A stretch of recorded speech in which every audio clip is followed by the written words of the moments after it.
Terre d'histoire et de légende, la Bretagne est la région de France la plus côtière avec 2700 km de littoral. Cette particularité a permis au commerce maritime de se développer dès la période gallo-romaine. Une prospérité économique qu'il convient de protéger des agresseurs maritimes, comme terrestres. Alors que le royaume de Bretagne est créé au IXe siècle, puis devient un duché, les seigneurs bretons bâtissent de puissantes forteresses pour protéger leur pays. À la Renaissance, d'autres châteaux sont bâtis, mais désormais, l'accent est mis sur l'esthétique, le confort et l'apparat.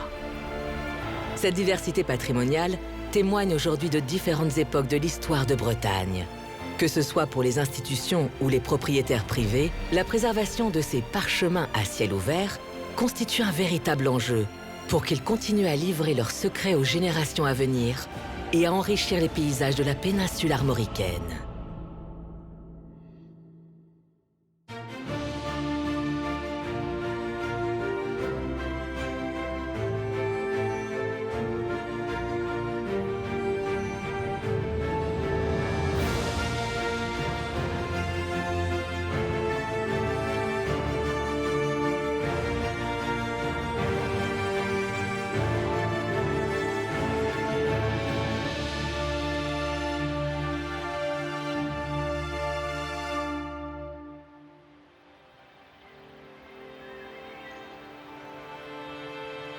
Au IXe siècle, une zone tampon est créée à la frontière est du duché de Bretagne pour le protéger des menaces de l'Anjou, de l'Aquitaine ou de la Normandie.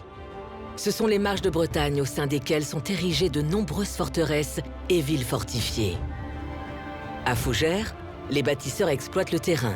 Le bâtiment est construit sur un promontoire rocheux au cœur d'un méandre de la rivière Nanson, avec des marécages qui ralentissent la progression ennemie. Ce premier château, donc, c'est une construction pas tout à fait rudimentaire, mais assez classique pour l'époque de l'an 1000, c'est-à-dire une fortification en bois, une vaste palissade qui épouse en fait la forme du rocher.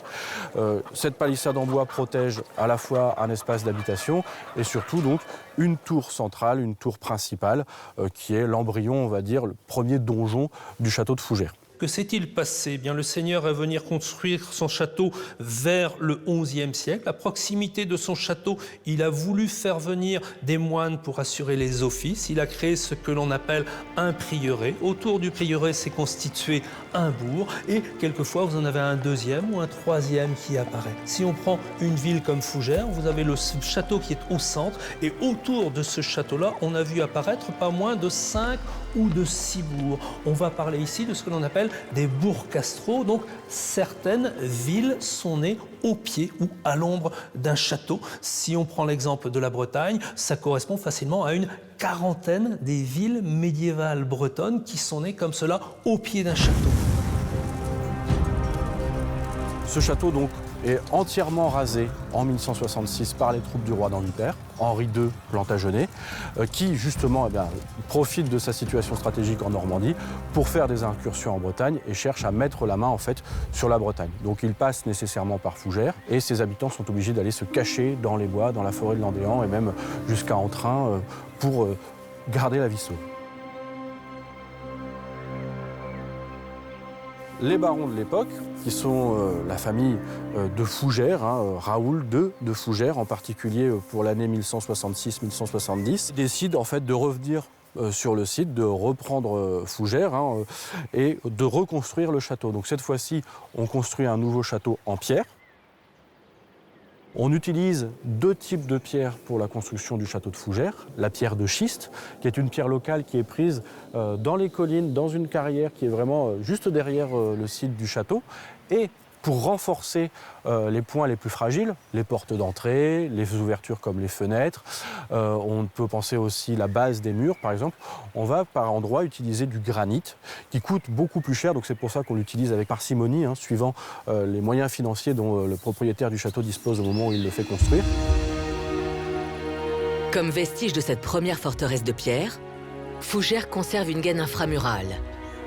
À une époque où un rempart massif suffit à contenir un ennemi déterminé, peu d'hommes retranchés à l'intérieur de cette gaine peuvent défendre le bâtiment. Ainsi, au XIIe siècle, la défense se conçoit de façon plutôt passive. Avec l'évolution des techniques de siège, les hommes d'armes, plus nombreux, circulent au sommet des murailles et affrontent plus activement les agresseurs. L'architecture castrale doit s'adapter. Un château, c'est quelque chose qui évolue avec le temps. Comparé à une église, si vous voulez, où une église, ça ne va pas forcément beaucoup bouger, un château, lui, est obligé de suivre l'évolution de l'armement, l'évolution de ce que l'on appelle la polyorcétique, l'art d'assiéger les places fortes, ce qui fait qu'un château, c'est une superposition, en quelque sorte, de construction, et c'est cette superposition de construction qui fait que quand on observe aujourd'hui un château, on n'en a que le dernier état de ce château-là, quelquefois à l'état de ruine, mais avec les derniers perfectionnements qui ont occulté des traces qui peuvent être des traces du XIe, du XIIe, voire même quelquefois du Xe siècle auparavant.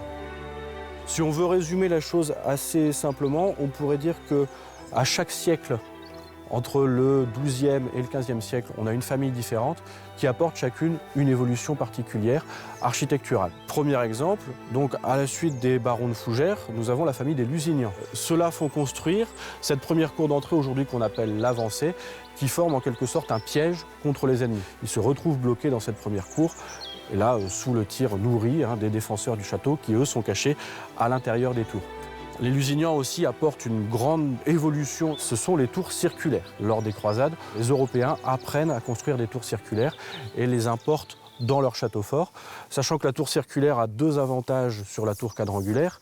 Le premier, c'est qu'elle ne dispose pas d'angle mort. C'est une vue à 360 degrés, ce qui permet de mieux surveiller, de mieux protéger la forteresse. Et elles sont surtout beaucoup plus résistantes, en particulier aux machines de siège.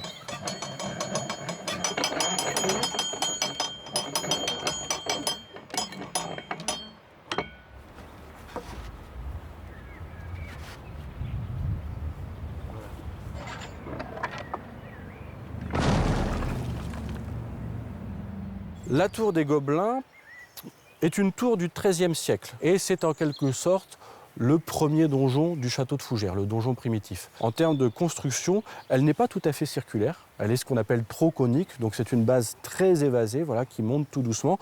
On est encore au début de la construction des tours circulaires, donc pour avoir des tours assez hautes, on est obligé de faire des bases très épaisses.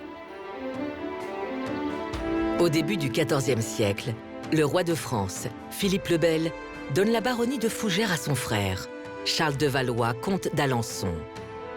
Ses successeurs aménagent le château pendant près d'un siècle. Ils construisent notamment le logis seigneurial et une salle d'apparat. Ils développent aussi la défense du bâtiment.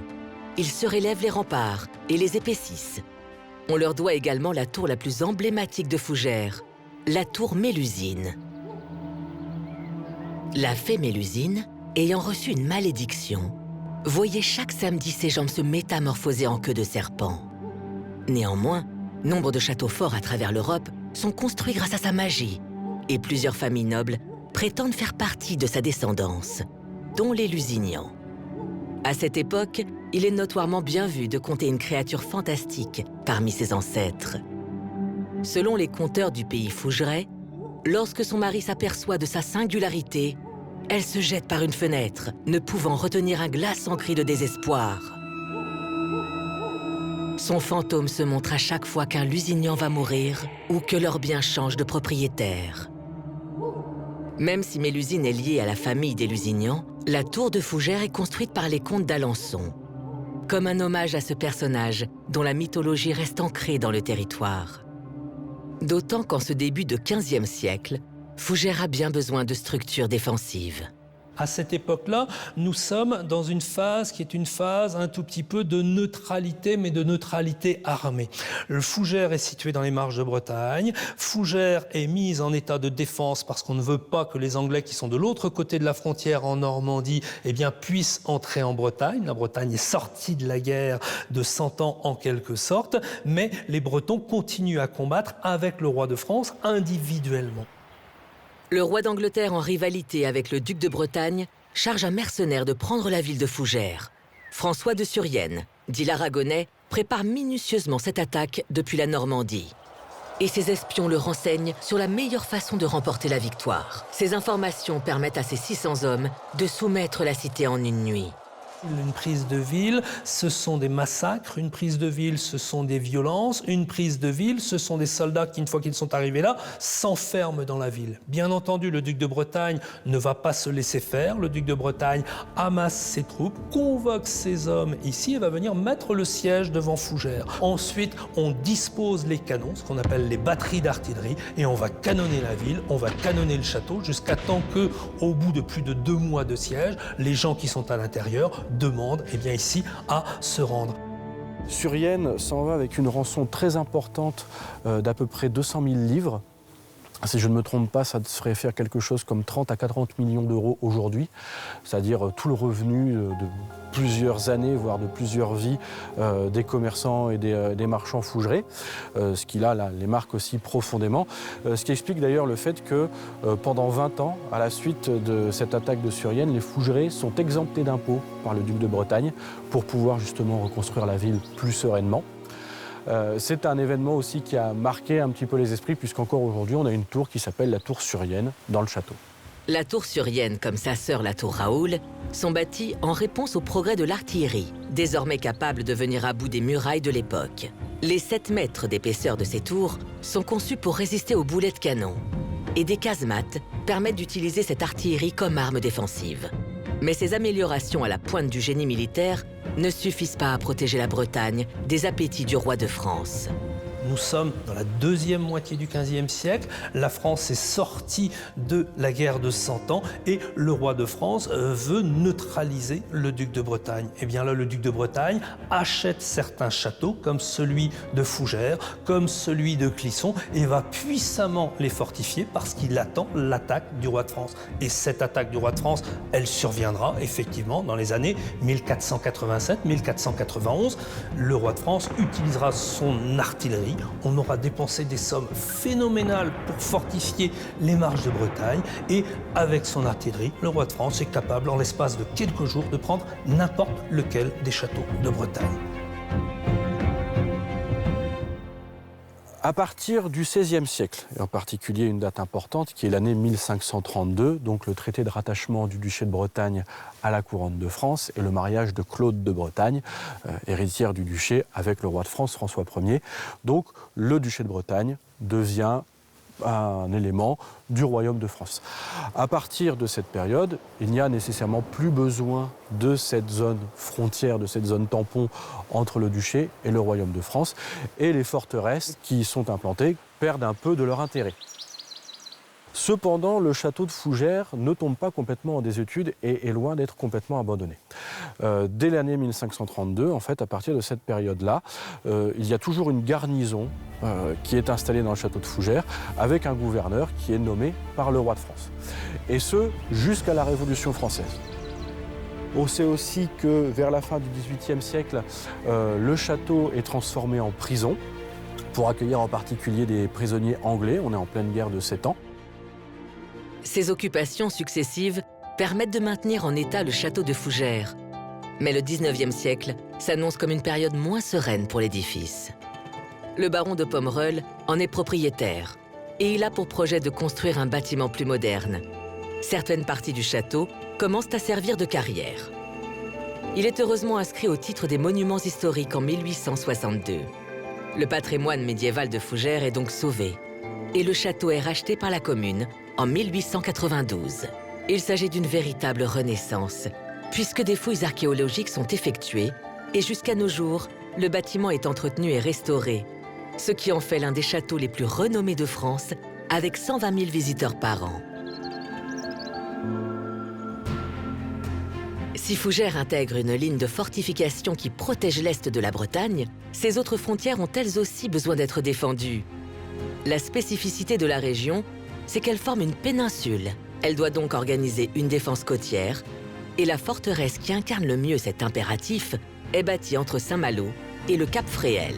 la Bretagne est en quelque sorte ouverte vers l'extérieur. Vous avez des bateaux qui passent au large depuis plusieurs millénaires, tout particulièrement au Moyen-Âge, où vous avez des bateaux qui remontent avec du sel, qui remontent avec du vin et qui vont approvisionner les Flandres, l'Angleterre et toute la partie septentrionale de l'Europe. Donc, surveillance, contrôle en quelque sorte du commerce, mais également défense. On connaît bien entendu les Vikings qui viennent assaillir la Bretagne à partir des années 840, ça va durer pendant plus d'un siècle. Ensuite, je dirais, l'ennemi en quelque sorte, c'est souvent l'anglais. La chose que l'on craint, je dirais ici, c'est ce qu'on appelle des descentes. Et ce que c'est qu'une descente, c'est quand vous avez une troupe armée qui a embarqué sur des navires qui sont souvent des navires de commerce mais qui ont été réquisitionnés par le roi d'Angleterre et quand ils font un débarquement de force à un endroit précis, la plupart du temps à côté d'un port, et qu'ils viennent piller ici, ça peut durer 1 jour, 2 jours, et après ils rembarquent précipitamment parce qu'on va les repousser à la mer. C'est pour cela qu'il est nécessaire de construire des forteresses pour protéger les ports et construire également des forteresses pour pouvoir surveiller. On prend Fort-la-Latte, par exemple. Fort-la-Latte, qu'est-ce que c'est? Ce n'est jamais qu'une défense avancée de Saint-Malo. Un des grands ports bretons, c'est Saint-Malo.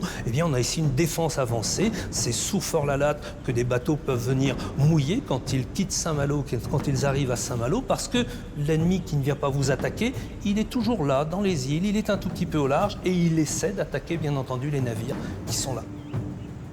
Fort-la-Latte s'appelle à l'origine Château de la Roche-Goyon. Il est construit par un seigneur qui s'appelait Étienne III de Goyon-Matignon, qui est le premier banneret du duc de Bretagne, en gros son chef des armées. Et il est construit sur fond de guerre de Cent Ans dans les années 1340. Les autorités bretonnes cherchent à fortifier ses limites territoriales, notamment maritimes. La topographie est quelque chose également d'important. On va venir asseoir un château sur une butte, sur une montagne, sur un rocher. Quand vous avez un château qui s'appelle la Roche-Goyon, le nom de la Roche-Goyon veut tout dire. Le nom La Roche ou le terme La Roche, c'est le site. Goyon, c'est le nom du lignage qui construit. Il est construit sur une presqu'île rocheuse, en avant sur la mer, avec un très beau poste d'observation sur la baie de la Fresnaye, la baie de Saint-Malo et sur la baie du Cap-Fréhel, juste à côté. On profite de cette configuration rocheuse qui le rend imprenable au système d'échalade ou de beffroi. On va profiter des hauteurs. Le donjon va culminer à 55 mètres au-dessus du niveau de la mer, ce qui donne une perspective à 360 degrés, tant sur les arrivées possibles venant de la terre que de la mer. On va surtout surveiller la côte. On a une escouade de soldats et en cas de débarquement, on peut avertir, envoyer une petite troupe dans les lieux de débarquement supposés à partir du château fort. Au XIVe siècle, on va introduire ce que l'on appelle les ponts-levis à flèches. Un pont-levis à flèches, c'est ce que l'on voit traditionnellement quand on entre dans certains châteaux. Ce sont les 2 rainures verticales que vous avez au-dessus de la porte où viennent se loger les flèches. On voit ces ponts-levis à flèches, par exemple, à la Roche-Goyon. On les a bien en place ici, à la seule petite réserve que ces ponts-levis à flèches ont été reconstruits au XVIIIe siècle. Donc ce ne sont pas des ponts-levis à flèches médiévaux, mais ça montre bien que le système a perduré.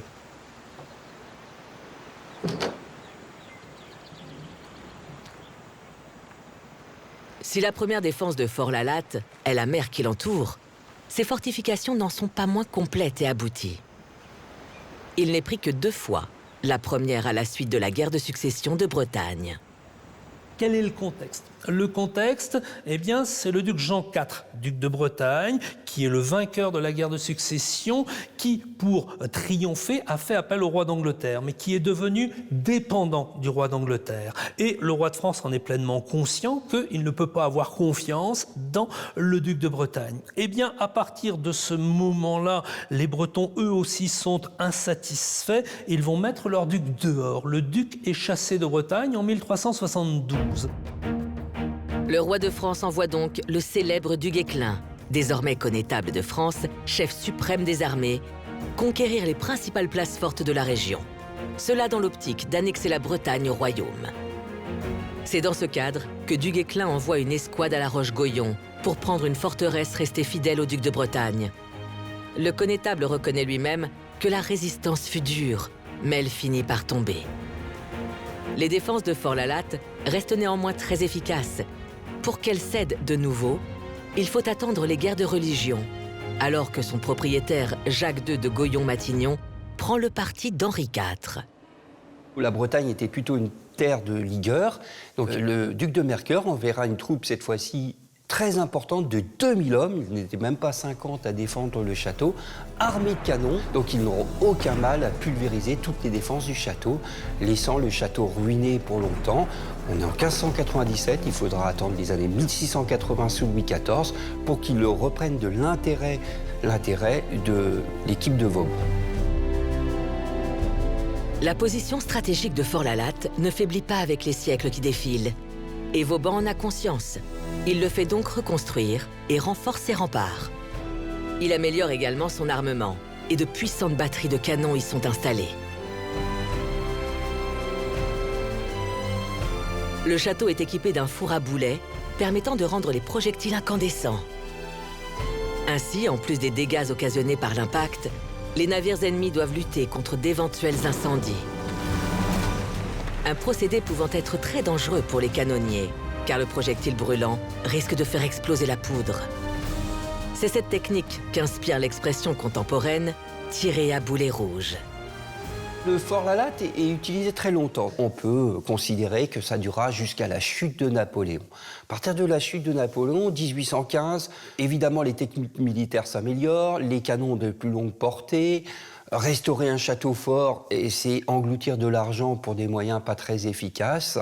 Donc à partir de 1815, il sert de poste d'observation à l'armée, qui finira par le vendre jusqu'à être acheté en 1931 par mon grand-père, qui était un universitaire breton et qui était passionné par ce château. Il passait quelques mois de vacances en villégiature pas très loin d'ici et rêvait absolument d'acheter ce château fort. Il l'a restauré un peu avant-guerre, de 1932 à 1938, puis après-guerre jusque dans les années 50-55.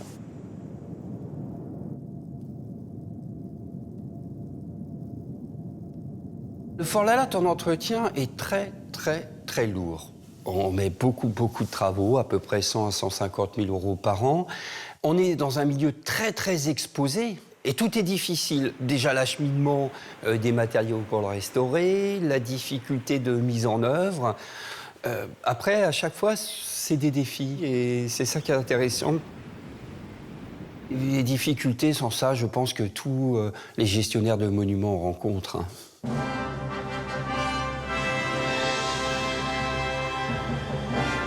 Alors Fort-la-Latte et le cinéma, c'est vraiment une histoire d'amour. Ça commence en 1955 avec le tournage des Vikings. Ça n'a jamais cessé.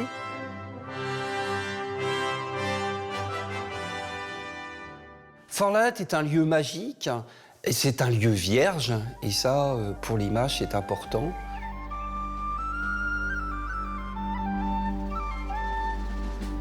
Fort-la-Latte, évidemment, a été transformé au cours des siècles, mais garde son cachet hautement romantique et hautement moyenâgeux.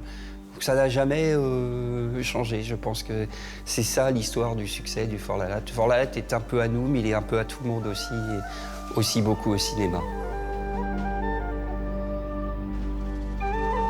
Pour moi, personnellement, je l'ai toujours connu. Depuis ma naissance.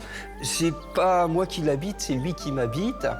Et alors, c'est une passion, mais en même temps, c'est une continuité. J'ai pas fait le premier effort de se lancer dans l'aventure, mais finalement, l'aventure m'a absorbé. Et finalement, c'est passionnant. Notre rôle, c'est des passeurs. On est des passeurs du patrimoine. Hein. Le but, c'est de transmettre aux générations futures, mais en général, dans le meilleur état possible et le plus viablement possible. Et le deuxième métier est aussi sympa, c'est l'ouverture au public. C'est ce qui permet d'engendrer les fonds nécessaires à son entretien. Le Cafrel rayonne sur le Fort-la-Latte et ça apporte beaucoup de visiteurs, tout un flux qu'il faut savoir gérer. Ce métier, c'est une palette de domaines qui est vraiment très intéressante où on peut se réaliser facilement.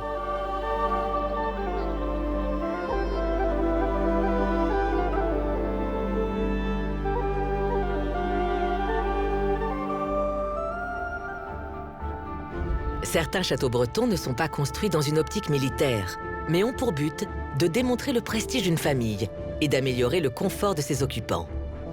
À Kerjan, dans le Finistère, les bâtisseurs n'exploitent plus la topographie du lieu, mais suivent un plan quadrangulaire et ornent l'édifice de détails architecturaux des plus raffinés pour en faire une résidence d'apparat. Quand vous arrivez à proximité du château de Kerjan, on sent le château en quelque sorte qui approche parce que vous voyez un paysage qui est un paysage agricole et au milieu de ce paysage agricole, vous voyez du bois. Le bois, c'est le bois des avenues, le bois, c'est le bois du château qui est là et qui est préservé volontairement à côté. Le château, c'est également ce que l'on appelle les marques de château. Les marques de château, ce sont des éléments caractéristiques du château. Ça va être le pigeonnier que vous trouvez encore à Kerjan. Le pigeonnier, ça peut être entre 500 et 1000 pigeons. La taille du pigeonnier est proportionnelle à l'importance du domaine. On va avoir ce pigeonnier pour pouvoir récupérer la fiente des pigeons, ce qu'on appelle la colombine, qui va servir pour le jardin, ou plus exactement pour le potager du seigneur à proximité. C'était un domaine immense, puisque le nombre de trous de boulins qui correspond au nombre de pigeons dans le pigeonnier, dans le colombier, nous permet de savoir qu'il avait atteint les 900 hectares, plus de 900 hectares de terrain.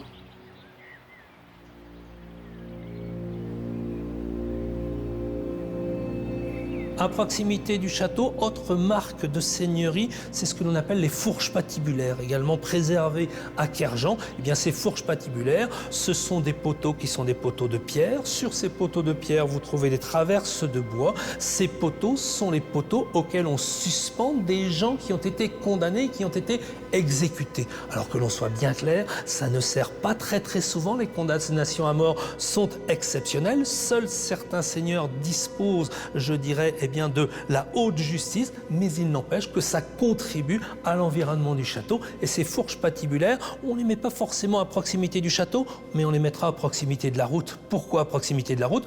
Pour bien montrer aux gens qui passent par là que l'on entre sur le territoire de tel seigneur. Le domaine de Kerjan, avant la construction du château, est acquis par Yves Barbier au début du XVIe siècle. Et ses descendants n'ont de cesse de le développer. Son héritier, son successeur, son fils, Jean Barbier, a commencé à vouloir à prendre un peu plus d'importance, à racheter encore d'autres terres. Il a prêté de l'argent plutôt que de se faire rembourser. Il obtenait des terres, donc il a agrandi encore le domaine. Il a obtenu de plus en plus de titres qui lui ont permis d'avoir cette autorisation de reconstruire un château. Et puis, il décède et c'est Louis, son fils, qui hérite de tous ses biens. Et donc, fort de ces différents titres, de ces différents domaines, de ces terres qui rapportaient énormément, il a souhaité remplacer le manoir et il a construit le château de Kerjan tel que l'on le connaît actuellement, donc vers 1570.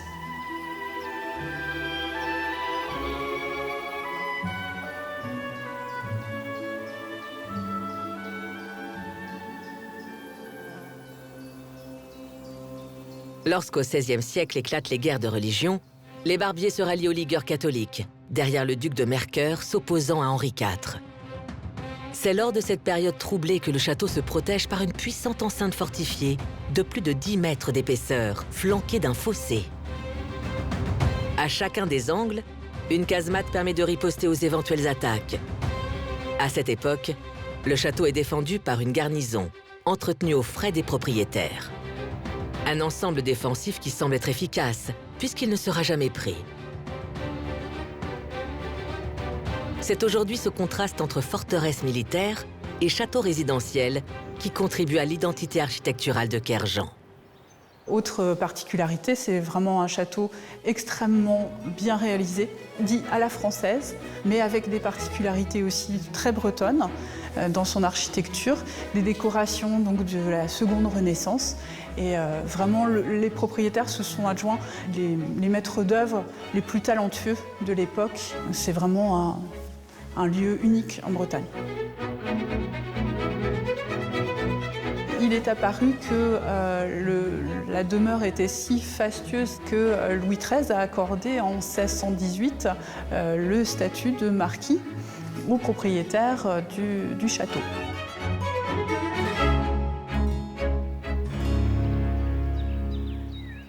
Au XVIIe siècle, l'héritier de la famille est Joseph-Sébastien Barbier, un personnage au demeurant peu recommandable. Mari violent, il bat sa femme et est criblé de dettes. Poursuivi par ses créanciers, il s'engage comme marin, mais n'en tire aucune gloire.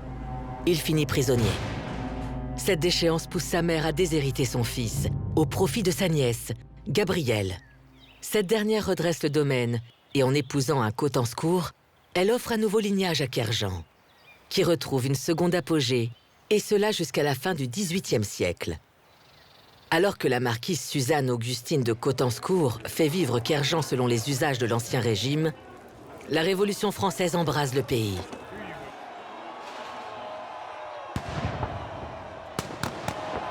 Au moment où éclate la Révolution, un certain nombre de familles nobles résident encore à l'intérieur de leur château. Certaines sont installées à la cour, sont installées à Paris.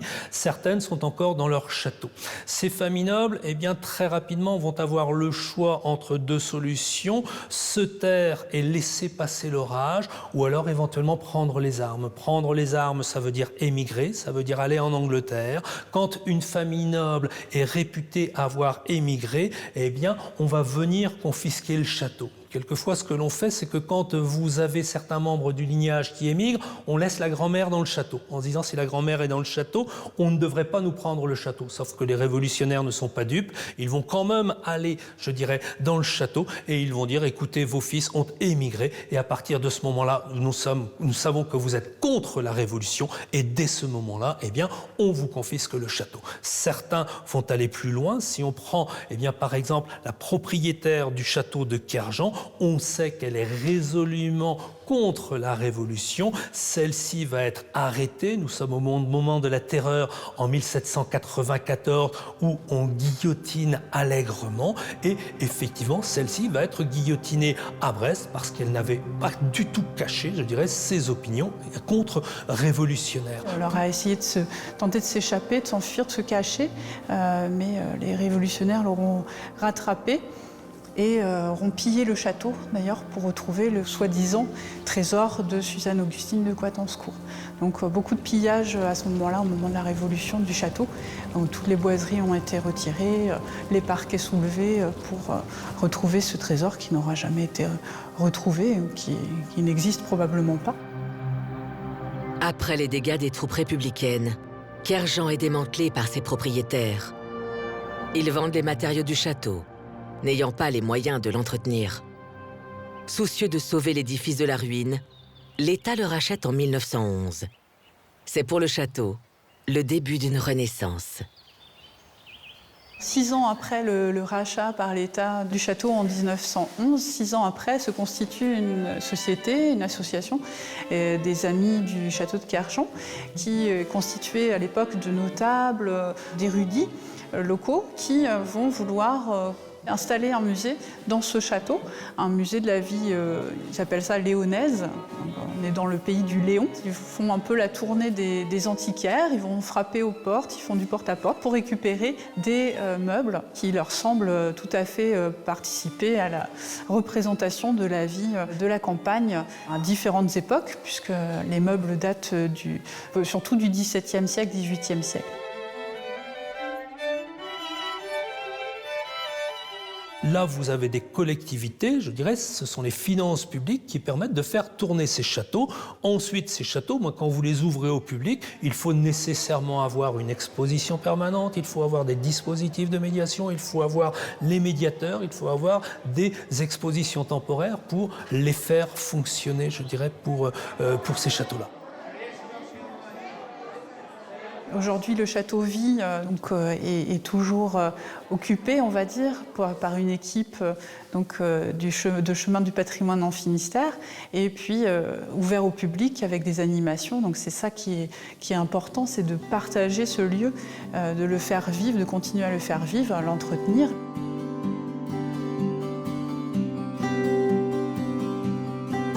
Alors la réalisation d'une exposition temporaire au château de Kerjan, c'est un travail de longue haleine. Ça demande pas mal de préparation. Donc les recherches sont faites sur le sujet. Elles s'adjoignent le commissariat de spécialistes du sujet. Et la particularité du château de Kerjan, c'est depuis quelques années de mélanger plusieurs choses, donc des textes, des jeux multimédia qui sont conçus pour l'exposition, des films d'animation qui sont là aussi conçus pour l'exposition, des objets anciens et aussi de l'art contemporain avec des artistes associés et un travail de partenariat avec le Centre d'art contemporain de Brest, Passerelle. Le domaine de Kerjan, tout au long de son existence, a su s'adapter à son époque. Et la modernité qui caractérise aujourd'hui l'exploitation culturelle du château fait écho au sens de l'innovation dont ont fait preuve les différents bâtisseurs qui s'y sont succédés. Les châteaux qui sont habités, ce sont des châteaux qui sont entretenus. Le château, c'est quand même un fardeau pour une famille, parce que le château, auparavant, quand vous aviez des rentes, au XVIIIe, au XIXe siècle, ça passait encore, mais les familles se sont appauvries, notamment au XXe siècle, après la Première Guerre mondiale. À partir de ce moment-là, le château devient un fardeau. Est-ce qu'on conserve le château ou est-ce qu'on ne le conserve pas? Quelquefois, le château reste au sein de la famille et quelquefois, on décide de le mettre en vente. C'est ce qui est arrivé au Rocher-Portail en 2016, où vous avez un passionné de château, donc qui a choisi d'acquérir cette demeure.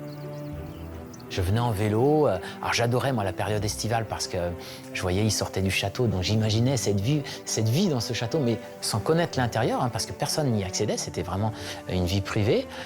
Et là, moi, je suis tombé dedans comme Astérix et voilà, j'ai été impressionné par cette silhouette, ces cheminées si hautes. Et quand la dernière baronne de Boutray est décédée, c'est pas si vieux que ça, en 2011, ses enfants se sont posé des questions pour garder ce château et finalement ont décidé de le vendre et sont venus naturellement me le proposer. Alors j'ai mis beaucoup de temps à réfléchir parce que c'est une lourde charge. J'en ai pas fait ma maison privée, mon domaine privé, c'est vraiment de l'animer, le partager avec le public parce que moi je me sens pas propriétaire du château. Je me sens plutôt missionné. C'est pendant ma courte vie, missionné pour déjà le remettre en valeur, l'entretenir et le transmettre. Mais on est tous propriétaires de ce patrimoine. Le Rocher-Portail est constitué exclusivement de granit.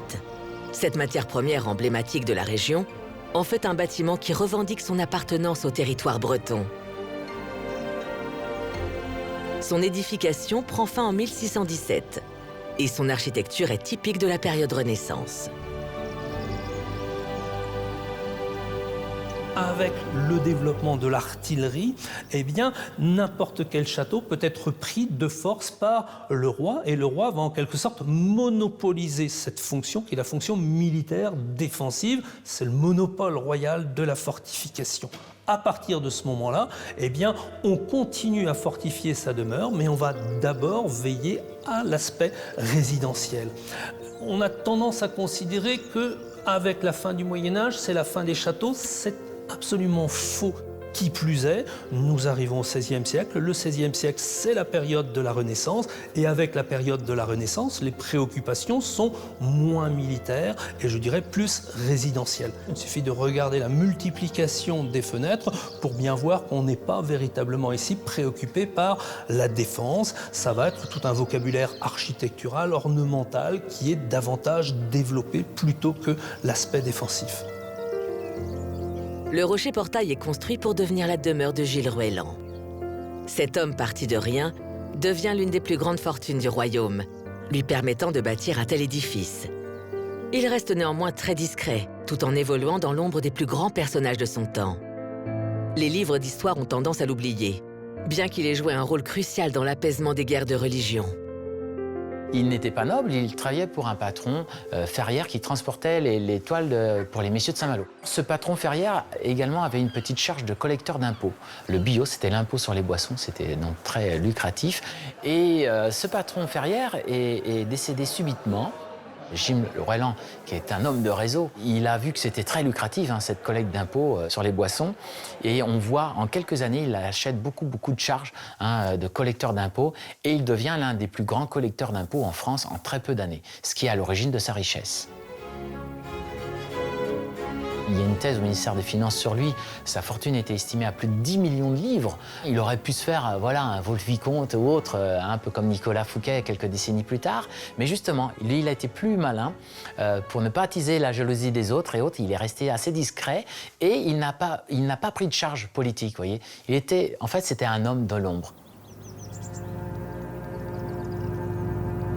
Au moment des guerres de religion, la couronne de France cherche des fonds pour financer le conflit contre les ligueurs catholiques en Bretagne. Et c'est Gilles Roeland qui accepte de prêter au royaume le capital nécessaire à une campagne militaire. Mais son rôle dans cette guerre ne s'arrête pas là. Étant en affaire avec les deux parties, il use de diplomatie et permet la signature de l'édit de Nantes en 1598. Et voilà, il y a eu un coup de cœur entre Henri IV et Gilles Roeland. Et là, on voit Henri IV qui lui donne tous les titres de noblesse. On a trouvé une liste de titres de noblesse en très peu d'années à Gilles Roeland pour le remercier de ses services. Et il l'a nommé comme son conseiller privé aussi. Donc voilà notre Gilles Roeland qui arrive à la cour de France. Et pour conclure sur Gilles Roeland et son importance, on a retrouvé une lettre du cardinal de Richelieu qui annonce le décès de Gilles Roeland en 1627. Et il écrit au jeune roi Louis XIII, qui était encore donc jeune, en indiquant « Mon pauvre monsieur du Rocher-Portail s'en est allé et je ne sais comment je vais gouverner les affaires de l'État. » 2 siècles plus tard, la terre bretonne est de nouveau victime de troubles. La Révolution ne fait pas l'unanimité et l'association bretonne est créée pour s'opposer à la toute jeune République. Son leader, plein de panache, c'est Armand Tuffin de la Rouarie, qui s'est illustré comme dragon lors de la guerre d'indépendance américaine. Sa demeure familiale est à 2 pas du Rocher-Portail. Il est donc naturel pour lui de s'y réfugier en période de conflit. Un rapport de gendarmerie du 17 septembre 1792 relate que 200 gardes aux trousses du marquis ont encerclé le château. Lorsqu'il fouille la chambre d'apparat, le lit d'Armand Tuffin de la Rouarie est encore chaud, mais vide. Il a pu s'échapper malgré la troupe qui encercle le bâtiment. Dans les appartements d'apparat, il y a un petit escalier dérobé, c'est pour que les domestiques puissent faire le service. Et les premières marches étaient abîmées. Et donc j'ai demandé au charpentier de les restaurer. En le démontant, il me dit « mais il y a une pièce dessous que personne ne connaissait ». Donc on s'est dit « voilà, c'est le passage secret que le marquis de la Rouarie, un des grands chefs de la chanoirie, a utilisé ». Et effectivement, on voit que dans l'axe, dans les jardins, il y a un pavillon à 100 mètres du château qui a une porte murée. Donc j'ai demandé aux archéologues, lorsqu'ils ont sondé tous les jardins, de dire « est-ce que vous confirmez un passage qui va dans les caves du pavillon ?» Et oui, on a retrouvé ces 2 traits là et autres. On a hâte, effectivement, d'ouvrir ce passage secret jusqu'au bout.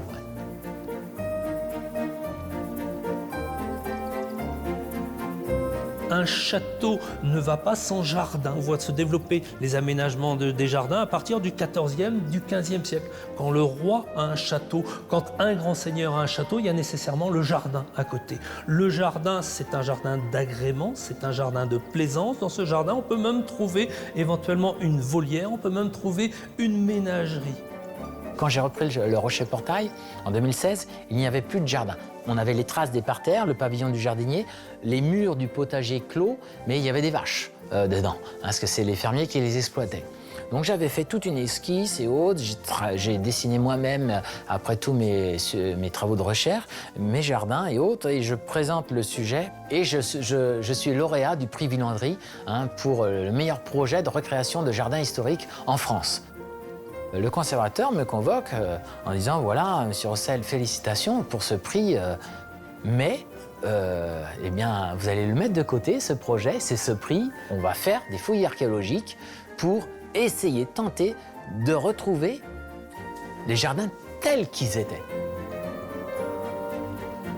Aujourd'hui, ce sont essentiellement les archéologues qui vont nous en apprendre plus sur l'histoire des châteaux. Parce que les historiens, eux, vont exploiter des textes. Les textes qu'ils exploitent sont des textes qui sont fragmentaires, qui sont lacunaires.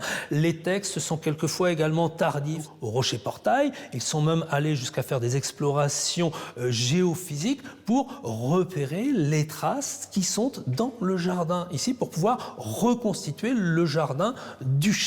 C'est des sondes électromagnétiques, donc c'est un espèce de radar, de chariot radar qui papillonne sur tous les terrains et il permet de faire en fait une radiographie du sous-sol. Et là, donc, on peut voir les structures qu'il y aurait pu avoir dans les jardins. Donc finalement, après 2 ans de recherche, de sondage archéologique, eh bien là, on avait tous les éléments pour reconstituer les jardins tels qu'ils étaient à la fin du XVIe siècle, début du XVIIe siècle. Et là, c'est une richesse pour le patrimoine des jardins en France. Une autre des richesses du Rocher-Portail, c'est l'extraordinaire ampleur de son patrimoine mobilier. Les propriétaires successifs ont conservé les objets de leurs prédécesseurs. De plus, le baron de Boutray, passionné d'antiquité, a assisté aux ventes privées du mobilier de Versailles au XIXe siècle. Ceci explique que l'on retrouve des œuvres ayant appartenu à Marie-Antoinette dans un château breton. Devant l'ampleur des objets ayant été retrouvés lors de l'achat du château, un cabinet de curiosités a été créé afin d'exposer au public une sélection des trésors insolites du Rocher-Portail. Entre cristallerie et jouets d'époque, on peut observer un crocodile ramené d'Égypte par le baron à la fin du XIXe siècle. Le dernier étage, quant à lui, témoigne du mode de vie que pouvait avoir un château à cette époque. On retrouve les chambres des 35 domestiques, le bureau du majordome et leurs objets du quotidien. Le formidable état de conservation permet de ressentir l'atmosphère de l'époque et on s'attend presque à croiser l'un d'entre eux au coin d'un couloir. Et d'ailleurs, on a retrouvé une note de la baronne qui indique aux domestiques « Lorsqu'une calèche arrive dans la cour d'honneur, courez vite mettre vos plus beaux habits, saupoudrez le sucre pour le thé, descendez sur le perron et faites votre plus beau sourire à nos hôtes. » On a l'impression qu'il y a vraiment encore cette âme qui est là, que la vie continue au château. On remarque également que ce château, bien que multiséculaire, s'est vu attribuer les équipements de pointe de son temps. Des éléments qui, aujourd'hui, peuvent paraître surprenants. On a pu aussi retrouver sur une facture la commande du premier téléphone, la ligne 4 en Bretagne, et une note du baron qui indique au majordome « Lorsque le téléphone sonne, veuillez décrocher car j'ai peur des ondes maléfiques ». Et à chaque période, il y a son stress sur les nouveautés technologiques. La dernière baronne de Boutray, elle refusait toute visite, même des monuments historiques, à l'intérieur de son château. C'était pour elle une intrusion dans sa vie de famille. Donc c'est moi qui a ouvert les portes pour la première fois à la DRAC, au conservateur du patrimoine. Et là, la conservatrice du patrimoine a souhaité solliciter vraiment l'experte au niveau international des tapisseries, Madame de Reignès. Et là, c'était un choc. Pour elle, c'était une vraie découverte. On est sur des tapisseries royales, le top du top, des mailles très très fines, très serrées. Sans doute Bruxelles, flamande, donc de la fin du XVIe siècle. Donc, elles ont été classées trésor national par la Commission nationale des monuments historiques. Et effectivement, c'est un vrai bijou.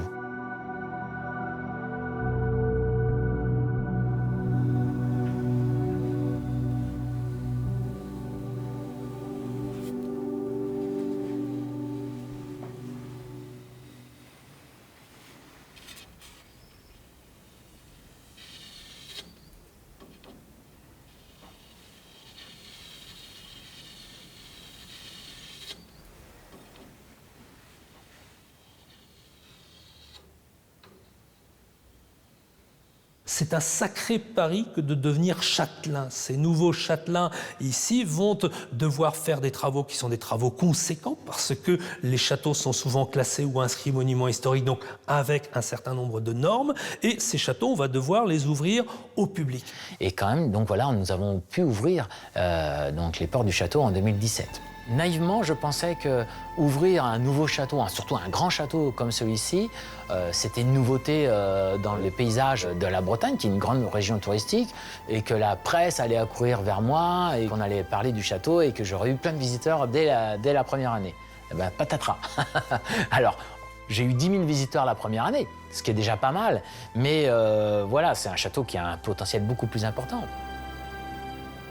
Donc, il faut s'adapter, il faut trouver plein d'initiatives, de nouveautés pour se faire connaître, qu'on parle de nous. Et finalement, ça revient comme une entreprise classique. Mais si les étrangers viennent en France, si la France est une des premières destinations touristiques au monde, c'est pas parce qu'il y a du soleil et des belles plages, c'est parce qu'il y a aussi une richesse en patrimoine.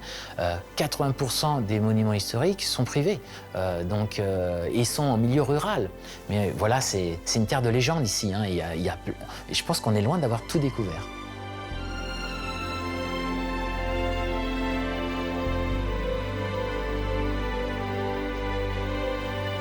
Les châteaux bretons que l'on peut encore observer aujourd'hui ont survécu aux incursions anglo-normandes, aux raids vikings, à la guerre de Cent Ans, aux guerres de religion et aux conflits contre-révolutionnaires.